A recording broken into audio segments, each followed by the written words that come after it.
SHOAP TV channel ప్రేక్షక మహాశయులందరికీ నమస్కారం. నా పేరు పెద్ది సాంబశివరావు.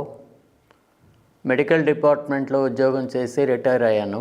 హాబీలాగా వ్యక్తిత్వ వికాసానికి, సాఫ్ట్ స్కిల్స్కి, యువకులకి, విద్యార్థులకి శిక్షణ ఇవ్వటం నాకు సరదా. ఆ అంశాల మీద కొన్ని పుస్తకాలు కూడా రాశాను.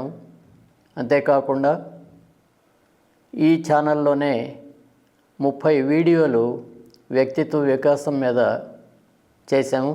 అవి 10 గంటల సేపు వస్తాయి. వాటిని కూడా ప్రేక్షకులు చూసి ప్రయోజనం పొందవచ్చు. ప్రస్తుతం ఈ ఛానల్లో నాకు నచ్చిన పుస్తకం అనే శీర్షికను ప్రవేశపెడుతూ ఉన్నారు.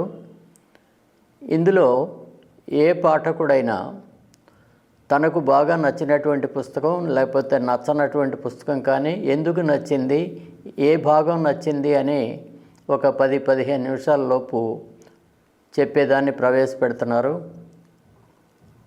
అందులో మొదటి అవకాశాన్ని నాకు ఇచ్చారు. అందుకు ఛానల్ వారికి ధన్యవాదాలు. ఇవాళ నేను నాకు నచ్చిన పుస్తకం ఏది, ఈ ప్రశ్నకు జవాబు చెప్పడం చాలా కష్టమే. ఎందుకంటే ఎందుకు నచ్చింది అని చెప్పాలి. కొన్ని వందల పుస్తకాలు చదివి ఉంటాం. కొన్ని పుస్తకాలు మనం శాస్త్రం తెలుసుకోవడానికి, విజ్ఞానం పెంచుకోవడానికి, భాష పెంచుకోవడానికి, ఇలా రకరకాల కారణాలతో కొనసాగిస్తూ ఉంటాం. వినోదానికి, ఉల్లాసానికి, ఇట్లా కారణం ఏదో ఉంటుంది. ఎట్లా ఉన్నప్పటికీ పుస్తక నిర్మాణంలో కొంత ఎందుకు జరుగుతుంది ఇట్లా అనేది కూడా తెలుసుకోవాలి. ఇవాళ నేను గుంటూరు కథలు అనేటటువంటి పుస్తకాన్ని ఎంపిక చేసుకున్నాను. ఈ పుస్తకం గుంటూరు వారిలో రాసినటువంటి 70 కథలు ఇందులో ఉన్నాయి. చాలా కాలం నుంచి కూడా ఉన్నటువంటి వాటిని తీసుకుంటే అందులో ఒక కథ, చాలా చిన్న కథ ఇది. ఈ చిన్న కథతో కార్యక్రమాన్ని ప్రారంభిద్దాం అనుకుంటున్నాను. ఇదేంటంటే ఎందుకైనా మంచిది. ఇది రావూరి భరద్వాజ గారు రాసిన కథ. దీన్ని ప్రారంభంగా తీసుకొని ఇటువంటి కథలు చాలా ఉన్నాయి అని చెప్పడం నా ఉద్దేశం. రావూరి భరద్వాజ గారు పరిచయం ఇందులో కథలో ముందు భాగంలో ఇవ్వటం చాలా మంచి ప్రయోజనం. ముందుగా పరిచయం చూద్దాం. అట్టడుగు నుండి జీవితం ప్రారంభించి ఆకాశమంత ఎత్తుకు ఎదిగిన రచయిత రావూరి భరద్వాజ. అత్యున్నత జ్ఞానపీఠ పురస్కారం 2012లో పొందిన భరద్వాజ ఆధునిక అవిభక్త హైదరాబాద్ సంస్థానానికి చెందిన పరిటాల జాగీర్లోని మోగులూరు గ్రామంలో 1927 జూలై 5న జన్మించారు. గుంటూరు జిల్లా తాడికొండ గ్రామంలో పెరిగారు. రచయితగా తెనాలిలో ఎదిగారు. గోర్కీ బాల్యాన్ని గుర్తు చేసే విధంగా భరద్వాజ పొట్టకూటి కోసం వ్యవసాయ కూలీగా, పశువుల కాపరిగా, రంపంలాగే పనివాడిగా, తిత్తులూదే కూలీగా, కంపోజిటర్గా, పేపర్ బాయ్గా పనిచేశారు. 1946 ఆగస్టు ఆఖరి వారం ప్రజామిత్ర పత్రికలో అచ్చైన విమల కథానిక ద్వారా సాహిత్య లోకంలో ప్రవేశించారు. అక్కడి నుంచి కొనసాగింది వీరి ప్రయాణం. 43 కథా సంపుటాలు, 17 నవలలు, 11 సాహిత్య గ్రంథాలు, 33 సైన్స్ గ్రంథాలు రాశారు. 1965 సంవత్సరంలో రాసిన పాకుడు రాళ్ళు, కాదంబరి నవలలు, జీవన సమరం పుస్తకాలు ప్రసిద్ధి చెందాయి.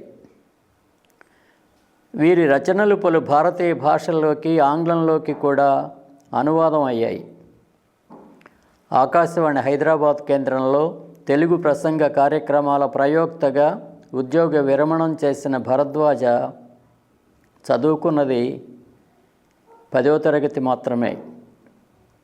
అయినా 3 విశ్వవిద్యాలయాల నుంచి గౌరవ డాక్టరేట్లు, సోవియట్ ల్యాండ్ నెహ్రూ అవార్డ్, భారతీయ భాషా పరిషత్ అవార్డ్, డాక్టర్ నన్నపనేని మంగాదేవి బాల సాహిత్య పురస్కారం, ఎన్నో సత్కారాలు స్వీకరించారు. 2013 అక్టోబర్ 18న భరద్వాజ గారు హైదరాబాదులో కాంతివంతమైన జీవితం నుంచి వైదొలగి శాంతి పొందారు. ఇప్పుడు వారి కలం నుంచి వెలువడిన ఎందుకైనా మంచిది అనే చిన్న కథ 3 పేజీల్లోనే ఉంటుంది. దీన్ని చూద్దాం. దీన్ని కేవలంగా నేను చదువుకుంటూ పోతే మీరు వినటమే కాకుండా ఆ పేజీలు మీ ముందు తెర మీద కనపడుతూ ఉంటాయి. వాటిని చూస్తూ వింటూ ఎలా రాయాలి కథ, ఎందుకు రచయితలు ఇలా రాస్తారు, ఒక పద్ధతి ఉంది దీంట్లో. అది స్క్రీన్ మీద మీరు గమనించండి. కథ మొదలు పెడతాను. ఎందుకైనా మంచిది. రావూరి భరద్వాజ. రంగారావును అరెస్టు చేశారనే వార్తను పిడుగులాగా మా ముందు పడేశాడు నాదెళ్ళ. ట్రిప్పుకు అర్ధనా చొప్పున ఫిల్టర్ ఆడుతున్న వాళ్ళమంతా ఒకసారి ఎగిరిపడ్డాం. ఇంతకు ముందే జరిగింది అన్నాడు చెమట ఊదుకుంటూ. ఎప్పుడు అని అడగబోయి నేను విరమించాను. ఎక్కడా, ఎందుకు, చోరీ కేసా, పేకాడుతుంటేనా? మా వాళ్ళంతా ఆతృతగా అడిగారు. ఎందుకైనా మంచిదని నేను పేకను తీసి దాచాను. ఏమీ లేదు, కమ్యూనిస్ట్ అనే అనుమానం మీద అన్నాడు నాదెళ్ల చొక్కాతో విసురుకుంటూ. అంతే కదా అన్నారు మా వాళ్ళు చప్పరించి. అంత మాత్రమే అయితే పర్వాలేదనిపించి ఉంటుంది. రంగారావు అరెస్టు వార్త వాళ్ళందరిలో చెప్పలేను, కానీ నా బుర్రను కదిలించింది. నిజానికి రంగారావు కమ్యూనిస్టు కానే కాదు. రంగారావు లాంటి ఆషామాషి మనుషులకు కమ్యూనిస్ట్ పార్టీ సభ్యత్వం ఇస్తుందని ఏనాడు అనుకోలేను. సభ్యుడు కాకపోతే పేడాబాయిరి, కనీసం సానుభూతిపరుడన్నా కాదు కదా. అయితే ఒకటి మాత్రం నిజం, రంగారావుకున్న అసంఖ్యాక స్నేహిత గణంలో కొంతమంది కమ్యూనిస్టులు ఉన్నారు. అయినా వాడు వాళ్ళతో అటే పూసుకు తిరిగేవాడు కూడా కాదే. వాళ్లకు మాత్రం ఈ జులాయి వెధవతో తిరగకపోతే వేరే పనులు లేవా ఏంటి? ఏ మాటగా ఆ మాటే చెప్పుకోవాలి. కమ్యూనిస్టులది రష్యా సిద్ధాంతం అయితే అయింది, కానీ వాళ్ళు చేసే పనులు మాత్రం కాస్తో కోస్తో సన్నజనానికి మెరుగ్గానే ఉన్నాయి. ఈన్నిటికి సంగతి ఏమిటంటే, రంగారావుకి కమ్యూనిస్టులతో అట్టే పరిచయం లేదు. కమ్యూనిస్టులతో మాట్లాడటం గొప్ప తప్పు అయితే రంగారావు నిస్సందేహంగా అరెస్టు కావాల్సిందే. రామరాజ్యంలో వాక్ స్వాతంత్రం లేకుండా డిగ్రీ, ఇంజనీరింగ్, పీజీ పూర్తి చేసి కూడా ఉద్యోగాలు లేకుండా నిరాశగా ఉన్నారా? బ్యాంకు ఉద్యోగాలైతే బాగుంటాయి, కానీ పోటీ పరీక్షల శిక్షణా సంస్థల్లో ఫీజు మీకు భారంగా అనిపిస్తుందా? అయితే ఆలస్యం ఎందుకు? మన వెనిగండ్ల ప్రక్కనే ఉన్న కౌండిన్యపురంలోని కౌండిన్య ఐఏఎస్ అకాడమీలో హైదరాబాద్ నుండి అత్యున్నతమైన ఫ్యాకల్టీతో ఆర్థిక భారం మోయలేని వారికి సేవాభావంతో లాభాపేక్ష లేకుండా కేవలం మంచి ఫ్యాకల్టీతో అతి తక్కువ ఫీజుతో నిర్వహించబడుతున్న మన ఐఏఎస్ అకాడమీలో చేరండి, చేర్పించండి, ఉద్యోగం సాధించండి. వివరాలకు doctor EV Narayana, retired principal, TGPS college, Guntur, founder and chairman cum managing trustee, Guntur, Andhra Pradesh. Cell number 9966112933. ఉంటుందట్లే అనే పిచ్చి భ్రమకు రంగారావు లోబడి ఉంటాడు. ఎంత అమాయకుడు!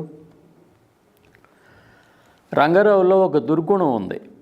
అది దుర్గుణం అని రంగారావు చచ్చినా ఒప్పుకోడు.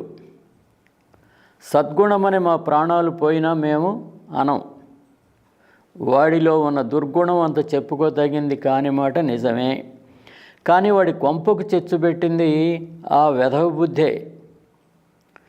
నిజాన్ని నిజంగా చూస్తాడు. అయితే మేమంతా నిజాన్ని అబద్ధంగా చూస్తామని కాదు. అవసరం వచ్చినప్పుడు నిజాన్ని అబద్ధంగా ఒప్పుకొని సమయానుకూలంగా నడుస్తుంటాం. తప్పించుకు తిరుగువాడు ధన్యుడు సుమతి అని ఊరికే చెప్పాడా కవి? రంగారావు దీనికి సుతరాం ఒప్పుకోడు. యథార్థాన్ని ఒప్పుకోవటానికి ఎందుకు భయపడాలి? 4 + 4 8 అనేది యథార్థం. ఎవడో చవట పెద్దమ్మ కాదు 10 అంటాడనుకో, అప్పుడు వాడిది ఎట్లా తప్పు, మన ఆన్సర్ ఎట్లా రైటో వాడికి విడమర్చి చెప్పాలి. ఇందువల్ల వాడు మూర్ఖంగా ప్రవర్తిస్తే ప్రవర్తించనూ వచ్చు, కానీ తర్వాతనైనా వాడికి నిజం తెలుస్తుంది. అప్పటికన్నా వాడు తను మూర్ఖంగా ప్రవర్తించినందుకు సిగ్గుపడతాడు. హృదయం ఉన్నవాడే అయితే ఎవరో చూడకుండా ఏడుస్తాడు. ఈ ధోరణిలో ఉంటుంది రంగారావు వాదన. రంగారావుతో వాదించడం అంటే మాకు మహాభయం. వాడు కొడతాడని కాదు, కానీ వెధవ మా చేత రైట్ అనిపించుకుంటాడు చివరికి. అంచేత వాడితో వాదానికి దిగం. నిజాన్ని నిజంగా తన మట్టుకు తాను చూసుకున్నా బాగానే ఉంటుంది. ఆ నిజాన్ని 10 మందికి తెలియచేయాలి అంటాడు. పాకి వాళ్ళు సమ్మె చేశారు. సమ్మె చేయటం న్యాయమేమని మేమంతా చాటుగా అనుకున్నాం. రంగారావు కూడా అట్లా అనుకుంటే వాడి తాతగాడి ముల్లె ఏం పోయింది? మున్సిపాలిటీ వారికి, షావుకారులకి, కాంగ్రెస్ వాళ్ళకి రంగారావు మీద కోపం వస్తుందంటే మరి రాదు. పాకి వాళ్ళు చేసిన సమ్మె మంచిదేనని మేము ఒప్పుకొని చచ్చాంగా. వాళ్ళ కూటికి లేదు. నెలకు 6 రూపాయలతో కుటుంబం అంతా గడవాలంటే ఎట్లా చస్తారు? వెధవది 6 రూపాయలు నా సిగరెట్లకు చాలదు. మరి జీతాలు పెంచమని పాపం ముందు ప్రాధేయపడ్డారు. ఎవరూ వినిపించుకోలేదు. మంత్రులకు రాసుకున్నారు. తమకు జీతాలు 1500 చాలుతాయా, 2000 చేద్దామా అనే అతి ప్రాముఖ్య ప్రజాకార్యంలో మునిగి ఉండటం వల్ల మంత్రులకు ఈ వెధవలు రాసుకున్నది చూసే తీరిక లేకపోయింది. ఆ మట్టుని వాళ్ళు సమ్మె చేశారు. 4 రోజుల నాటికి గౌలు పుట్టుకొచ్చింది. ఈలోగానే కొందరు అతి సుకుమార గాత్రులు మంచాలు పట్టారు. 5వ రోజున కొందరు కాంగ్రెస్ వాళ్ళు బజార్లు ఊడ్చారు. పెంట విషయం వాళ్ళకు సంబంధించింది కాదు కాబోలనుకున్నాను. ఎంత మంచివాళ్ళు అని విస్తుపోయాను. పెద్ద బజారు మాత్రమే ఊడ్చారు. మిగతా బజార్లో మర్చిపోయారేమోలే అని సమాధానం చెప్పుకున్నాను. 3వ నాటికల్లా వాళ్ళ ఫోటోలు పేపర్లో వచ్చినాయి. ఆశ్చర్యం ఏమిటంటే నగరం ఆమూలాగ్రంగా అసహ్యించుకొనక పరిశుభ్రపరచిన స్వచ్ఛంద సేవకులు. రంగారావు పాకివాళ్ల తరపు మనిషి అయ్యాడు. మేము లోపల రంగారావు తరపు, బయట మున్సిపాలిటీ తరపు మనుషులు అయినాం. అప్పటి నుండే రంగారావుకు కమ్యూనిస్టు రంగు పోయబడింది. ఆ తర్వాత బడిపంతుళ్ళు సమ్మె చేశారు. రైల్వే కూలీలు సమ్మె చేశారు. ఇంకా ఎవరెవరో సమ్మె చేశారు. ఆ సమ్మెలు ఎట్లా న్యాయమైనయో రంగారావు మాకు ఓపికగా చెప్పేవాడు. వాడు చెప్పిన దాన్ని విన్న తర్వాత మాకు నిజమే అనిపించింది. ఆంధ్ర రాష్ట్ర విషయంలోనూ, హైదరాబాదు విషయంలోనూ వాడి వాదన విన్నవాళ్ళు వాడిని చప్పున కమ్యూనిస్టుల్లోకి నెట్టిపారేశారు. నిజానికి రంగారావు ఏ ఇష్టూ కాదు. యథార్థాన్ని ఒప్పుకుంటాడు. మసిబూసి మారేడుకాయ చేయలేడు. అంత మాత్రానికే రంగారావుని కమ్యూనిస్టు అన్నారు. నిజం మాట్లాడిన ప్రతివాడు కమ్యూనిస్టు అయితే కమ్యూనిస్టు కావడానికి సిగ్గుపడవలసిందేమీ లేదు. ఇట్లా అని మేమంతా ఒకసారి అనుకున్నాం. నిజం మాట్లాడటం, యథార్థాన్ని ఒప్పుకోవటం ఈ రోజుల్లో ఎంత ప్రమాదకరమో రంగారావు అరెస్టు మాకు చూపించింది. 4 ప్రజోపయోగ కార్యాలు చేసిన వాడిని కమ్యూనిస్టు అంటున్నారు. అందువల్ల ఇబ్బంది ఏమీ లేదు. ఏది ఏమైనా అరెస్ట్ కావటం మాలో ఏ ఒక్కరికి ఇష్టం లేదు. నిజం మాట్లాడి కమ్యూనిస్టు అనిపించుకోదలచలేదు. అబద్ధం మాట్లాడి కాంగ్రెస్ కావటానికి ఒప్పుకున్నాం.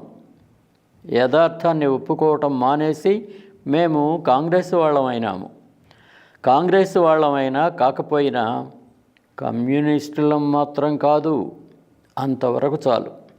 ఆ సాయంత్రం నుండే మా కొత్త పథకాన్ని మేము ఆచరణలో పెట్టాం. రూపాయికు 18 అణాలు అన్నాడు నాదెళ్ల. 16 అని మాకు తెలుసు. ఆ మాట పైకంటే కమ్యూనిస్ట్ కింద తోస్తారేమోనని మా భయం. మరి నిజం ఒప్పుకుంటే అంతేగా. పంచదార, కటిక విషం. అవునవును, పాల రంగు కారు నలుపు కాకపోవటం ఏమిటి? కాకులు ఎంత తెల్లగా ఉన్నాయి. మెల్లిగా అంటావే కళ్ళు చెదిరిపోతుంటే. ఆవుకి 2 కాళ్ళు ఖచ్చితంగా అంతే. ఇది మా ధోరణి. ఇళ్లల్లో కూడా ఇదే తంతు మొదలెట్టాం. ఆడంగులు ఆశ్చర్యపోయారు. మరి పోరు, అన్నానికి రండి అన్నది మా ఆవిడ. కాదు, అన్నమే నాకు రావాలి అన్నాను. పిచ్చి పట్టిందా ఏమిటండి అన్నది. కాదు, పిచ్చికే నేను పట్టాను. మా ఆవిడ రణకేక పెట్టింది. చుట్టూ ఎవరూ లేకుండా చూసి దాని చెవిలో అసలు విషయం ఊదాను. ఇది కథ. ఇది కథావాహినిలో 3వ కథ. రావూరి భరద్వాజ కథలు 1954 సంవత్సరంలో అచ్చైనది. ఇప్పుడు కథను విన్నారు. ఈ కథ రాయటం మీ కళ్ళ ముందు చూశారు, బోర్డు మీద ఉన్నది. దీంట్లో కొన్ని అక్షరాలు అవును 5 అక్షరాలు మాత్రమే ఉన్నాయి. ఆ లైన్ అంతటితో వదిలేశారు. అట్లాగే కింద చివరికి వచ్చేసరికి 4 లైన్లు చెప్పి ఒకే ముక్కగా పెట్టారు. అక్కడ ఎందుకు ఇలా పెడతారు ఈ రాసేవాళ్ళు అని అనుమానం వస్తే కొన్ని దాన్ని ఏమంటాం, అలా ఒక ముక్కలుగా అంటే ఒక మొక్కని ఎందుకు అట్లా అంటాం, ఏ పేరుతో పిలుస్తాం? పారాగ్రాఫ్ అని మా ఇంగ్లీష్ మాస్టారు గట్టిగా చెప్తూ ఉంటారు పాఠం. ఆ పారాగ్రాఫ్ అంటే ఏంటో దీని గురించి మరో కథ చూసిన తర్వాత చెప్పుకుందాం. నమస్కారం.